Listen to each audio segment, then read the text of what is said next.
अल्ताफ हुसैन को हमने नहीं इताद किया। राजा साहब कह रहे हैं मैं जाऊं पाकिस्तान से मुआहदा किया। अच्छा राजा साहब को भी पार्टिसिपेट करने राजा साहब माशी मसले राजा साहब दा टाइम मुक गया और तुझे मुका देता है। अच्छा नाल ये भी आखो कि मैं मुका देते। इनके लिए हर एक का टाइम मुक गया है, बस इनको दे दो हुकूमत। आर्गुमेंट तो ये आप छोड़ दें, आपने कोई डैम नहीं बनाया, डैम शुरू से बन रहे थे, हर दौर में आगे बढ़े, जितना पाकिस्तान के पास पैसा है हर दौर में रखा गया डैम के लिए, और रखा गया ना, शुरू तो नहीं किया गया, हर दौर में डैम के लिए पैसा रखा गया। लेकिन ये आप नहीं कह सकते कि आप टाइम कम है राजा और आप जो मौजूदा एग्जिस्टिंग डैम है उन्हें आप संभाल नहीं सके बारिश में। ख्वाजा आसिफ जो राजा परवेज अशरफ के बारे में केस लेके गए अपना सुप्रीम कोर्ट में IPPs के, उन्होंने तो क्या हुआ, अदालत से क्या आपको जवाब आया? आज तो फवाद चौधरी ने अदालत पे हमले कर दिए, अदालत ने उनको बरी किया। अदनान याद है ना क्या नाम दिया था? सर वो नाम को छोड़ें, अदालतों का फैसला क्या था? राजा परवेज अशरफ को क्लियर चिट तो अदालत ने उन्हें बरी किया। आपकी तरह ममनुआ फंडिंग केस में अदालतों से नहीं भागी पीपल्स पार्टी। राजा साहब ख्वाजा आसिफ ने क्या, अच्छा सड़कों पे घसीट कौन रहा था? जरदारी साहब को जो हो तो चौधरी परवेज इलाही को जो है बड़ा डाकू कौन कह रहा था? सर ये देखें पुरानी बात है, एक दूसरे को शुरू कर दिया। M2M को कातिल कौन कह रहा था? परवेज शेख रशीद को चपरासी ना रखने का किसने ऐड किया था? अल्ताफ हुसैन को हमने नहीं इताद किया। राजा साहब कह रहे हैं मैं जाऊं पाकिस्तान से मुआहदा किया। अच्छा राजा साहब को भी पार्टिसिपेट करने राजा साहब माशी मसले राजा साहब दा टाइम मुक गया और तुझे मुका देता है। अच्छा नाल ये भी आखो कि मैं मुका देते। इनके लिए हर एक का टाइम मुक गया है, बस इनको दे दो हुकूमत। राजा साहब ओवर टू यू सर। माशी मसले और एक्स्ट्रा टाइम दे रहा है MCR आज कुर्बानी दे दो भाई, 1 मिनट एक्स्ट्रा दे दो। एक सर माशी मसले और दूसरा टेक्नोक्रेट गवर्नमेंट की बात हो रही है, तो कुछ ना कुछ तो है ना सर। देखिए माशी मसले हकीकत को अगर आप देखेंगे तो इस वक्त हमारे रिजर्व 6 बिलियन से भी नीचे आ गए हैं। वो भी किसे देने सर? किसे देने, ठीक है। और उसके बाद ऑब्वियसली आइन में टेक्नोक्रेट की कोई ऐसी प्रोविजन नहीं है, लेकिन यही आइन पाकिस्तान कहता है कि अगर मुल्क में इमरजेंसी लगती है, और इमरजेंसी अगर लगती है तो ऐसी सूरत हाल में आपकी जो हुकूमत है उसमें जो गवर्नमेंट है उसको एक्सटेंशन मिल सकती है। एक्सटेंशन एंड टेक्नोक्रेट दोनों जी दोनों। जो इमरजेंसी है फिर उसमें अगर नेशनल असेंबली उस वक्त डिसॉल्व हो चुकी है तो फिर वो जो सेनेट अगर अलाउ करती है तो फिर आपका वो जो गवर्नमेंट जो भी होगी, चाहे उस वक्त केयर टेकर गवर्नमेंट हो या दूसरी हो, वो जब तक के इमरजेंसी लगी हुई है मुल्क में वो इसको कंटिन्यू करेंगे। और वो कंटिन्यू करेंगे कि एज कि जनाब इस मुल्क में इमरजेंसी नाफिज है। तो ये बड़ा सीरियस एक इशू है। प्राइम मिनिस्टर जो है वो इमरजेंसी नाफिज कर सकते हैं, उनके पास ऐसा कोई है कानूनी? देखिए इमरजेंसी नाफिज करेंगे प्रेसिडेंट ऑफ पाकिस्तान, ये ज़हन में रखिए।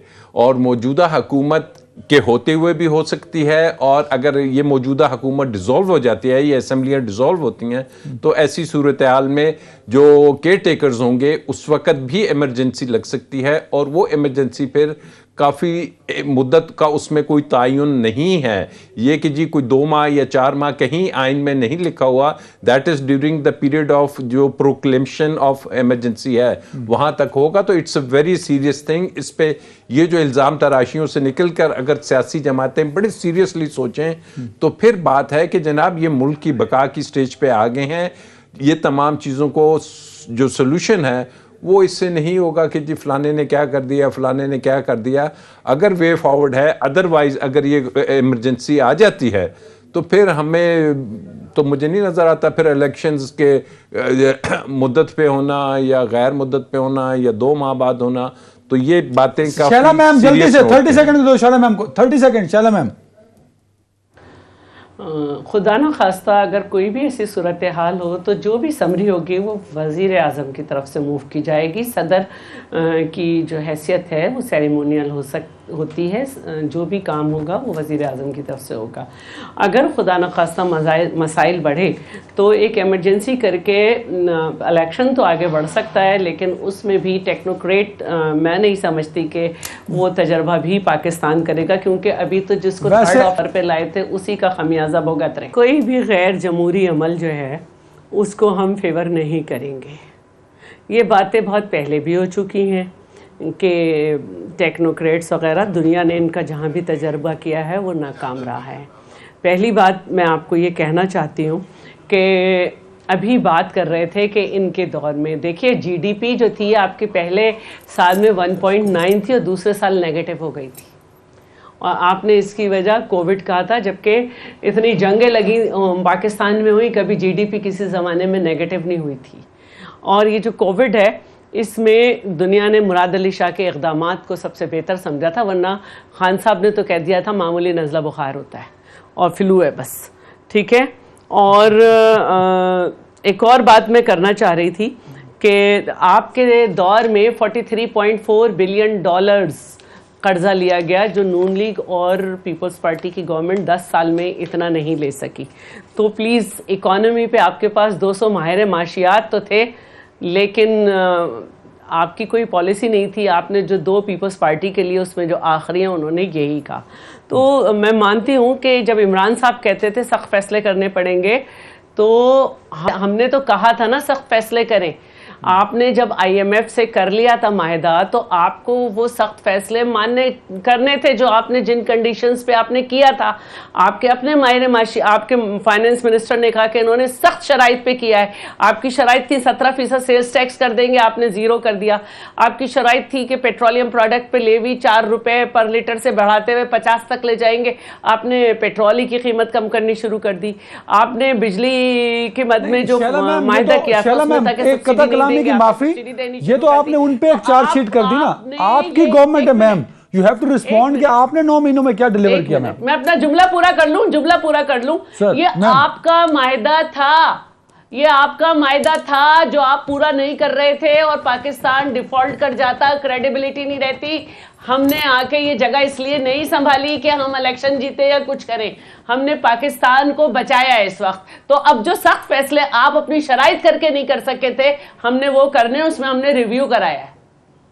Very right. अमजद नियाज़ी साहब, ये तो रिस्पॉन्ड कर दें इसके ऊपर, आईएमएफ प्लान एंड एवरीथिंग, और दूसरा टेक्नोक्रेट गवर्नमेंट के बारे में आपका क्या मानना है सर? पहली बात तो यह है कि आइन में इसकी कोई गुंजाइश नहीं है टेक्नोक्रेट्स की, और मैं समझता हूं कि ये अनकॉन्स्टिट्यूशनल है और कोई भी इसको नहीं मानेगा।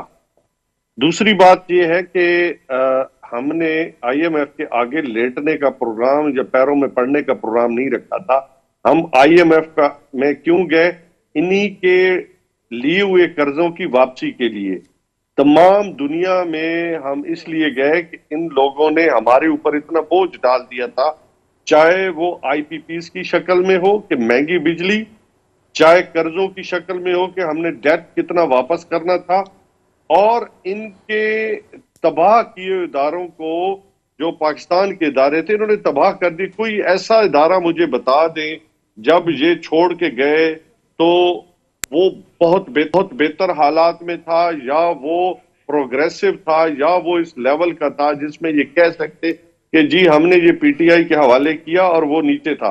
अल्हम्दुलिल्लाह हम कह सकते हैं कि हमने डैम बनाने शुरू किए, हमने इंडस्ट्री को उठाया, हमने पाकिस्तान की तारीख में सबसे ज्यादा ज़र मुबादला हमारे दौर के अंदर आया। लोगों ने हम पे एतमाद किया, पाकिस्तानियों ने एतबार किया।